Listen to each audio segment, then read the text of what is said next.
Pita Hati Ungu. Kisah wafatnya Nabi Muhammad Shallallahu Alaihi Wasallam. Hati Ungu Pita. Wafatnya Nabi Muhammad, yang dikenal juga sebagai wafatnya Rasulullah, terjadi pada tanggal 8 Juni 632 Masehi, 12 Rabiul Awal tahun 11H dalam penanggalan Hijriah. Ini adalah peristiwa penting dalam sejarah Islam dan menandai akhir dari kehidupan fisik Nabi Muhammad di dunia ini. Nabi Muhammad mengalami sakit selama beberapa hari sebelum wafatnya. Sakitnya semakin parah pada hari terakhirnya. Pada hari itu, Nabi Muhammad berada di rumah istrinya yang dikenal sebagai Aisyah. Dia meminta izin untuk memindahkan tempat tidurnya ke ruang yang dihubungkan dengan masjid agar dia bisa memberikan pengarahan terakhirnya kepada umat Islam. Pada saat itu, Nabi Muhammad berbicara kepada para sahabatnya dan memberikan beberapa nasihat terakhirnya. Dia mengingatkan mereka tentang pentingnya berpegang teguh pada ajaran Islam dan menegaskan kesatuan umat Muslim. Nabi Muhammad juga menyatakan bahwa Al-Quran dan Sunnahnya akan menjadi pedoman utama bagi umat Islam setelah dia tiada. Pada saat itu, Nabi Muhammad juga mengumumkan bahwa Abu Bakar, salah satu sahabat terdekatnya, akan menjadi pemimpin umat Muslim setelah wafatnya. Pengumuman ini dikenal sebagai pemilihan Abu Bakar sebagai khalifah pertama dalam sejarah Islam. Kemudian, keadaan kesehatan Nabi Muhammad semakin memburuk, dan dia mencium tangan Aisyah, lalu memasuki keadaan tak sadar. Nabi Muhammad meninggal dunia di rumah Aisyah pada usia 63 tahun. Wafatnya Nabi Muhammad menyebabkan duka mendalam di kalangan umat Islam, dan peristiwa ini dikenang setiap tahun sebagai salah satu momen penting dalam sejarah Islam. Setelah wafatnya Nabi Muhammad, umat Muslim menghadapi tantangan dalam mempertahankan dan melanjutkan ajaran Islam. Namun, Islam terus berkembang dan menjadi salah satu agama terbesar di dunia. Ajaran-ajaran Nabi Muhammad yang terdapat dalam Al-Quran dan hadis-hadis yang diriwayatkan oleh para sahabatnya menjadi sumber utama pegangan bagi umat Muslim dalam menjalani kehidupan dan beribadah kepada Allah. Hati Ungu. Hadis yang menerangkan tentang wafatnya Nabi Muhammad Shallallahu Alaihi Wasallam. Dalam literatur hadis, ada beberapa riwayat yang menggambarkan peristiwa wafatnya Nabi Muhammad. Salah satu hadis yang terkenal adalah sebagai berikut. Dari Aisyah, istri Nabi Muhammad, beliau berkata, ketika Rasulullah sakit parah pada saat wafatnya, dia memasukkan tangan kanannya ke dalam air, kemudian dia menciumnya dan mengusapkannya ke wajahnya, lalu berkata, tidak ada Tuhan selain Allah. Sesungguhnya kematian memang memiliki rasa sakit. Hadis riwayat Al-Bukhari. Hadis ini memberikan gambaran tentang kondisi Nabi Muhammad yang sakit parah dan cara beliau menghadapinya dengan mengingat Allah. Ini juga menunjukkan ketekunan beliau dalam menyebut nama Allah dan kesabaran dalam menghadapi kematian. Dari Abu Bakar, sahabat Nabi Muhammad, beliau berkata, ketika Rasulullah sedang sakit parah, dia datang ke masjid dengan wajah yang penuh keringat. Dia melihat kita berkumpul di masjid, lalu dia tersenyum. Hal itu membuat kami merasa senang. Kemudian, dia mengangkat tangannya ke langit dan berkata, ya Allah, di sisi-Mu aku berpegang teguh.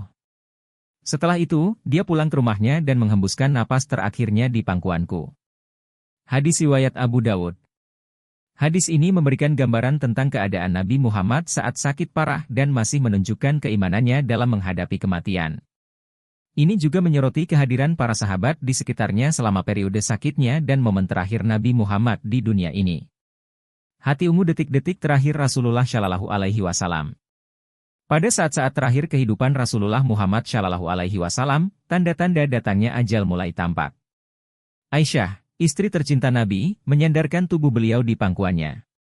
Inilah kehormatan yang diberikan Allah kepada Aisyah, bahwa Rasulullah wafat di rumahnya, pada hari gilirannya, dan di pangkuannya. Aisyah merasakan keberkahan yang luar biasa dari Allah. Dia melaporkan bahwa saat Rasulullah Shallallahu Alaihi Wasallam wafat, Allah menyatukan ludahnya dengan ludah beliau. Ini adalah tanda keistimewaan yang diberikan Allah kepada Aisyah sebagai istri tercinta Rasulullah. Saat Aisyah memangku Rasulullah, Abdurrahman dan Abu Bakar masuk dengan membawa siwak. Aisyah melihat Nabi memandang siwak tersebut, dan dengan penuh pengertian, dia menawarkan untuk mengambilkannya. Rasulullah memberikan isyarat dengan kepala, mengisyaratkan bahwa beliau menginginkan siwak tersebut. Aisyah pun mengambil siwak itu untuk beliau. Namun, siwak tersebut terasa keras bagi Rasulullah, sehingga Aisyah bertanya apakah beliau menginginkan siwak yang lebih lunak.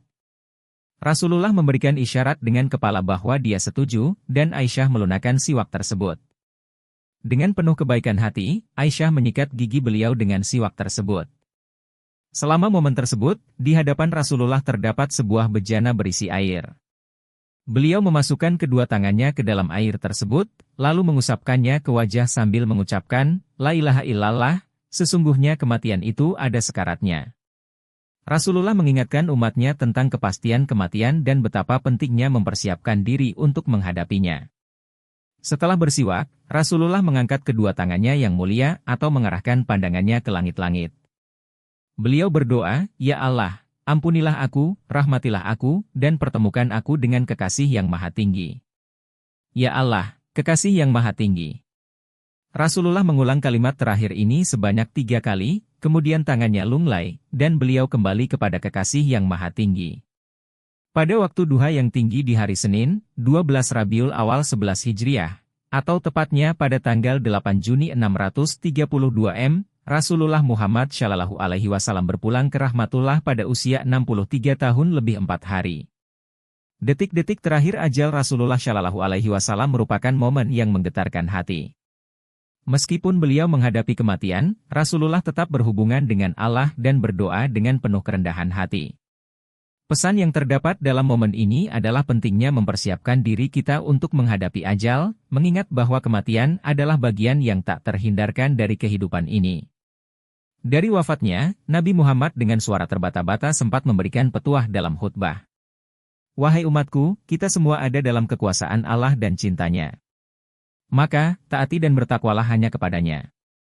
Kuwariskan 2 hal pada kalian, sunnah dan Al-Quran. Barang siapa yang mencintai sunnahku berarti mencintai aku, dan kelak orang-orang yang mencintaiku akan bersama-sama masuk surga bersamaku. Wallahu a'lam bishawab. Amin. Hati ungu semoga bermanfaat. Orang dengan tangan terlipat hati ungu.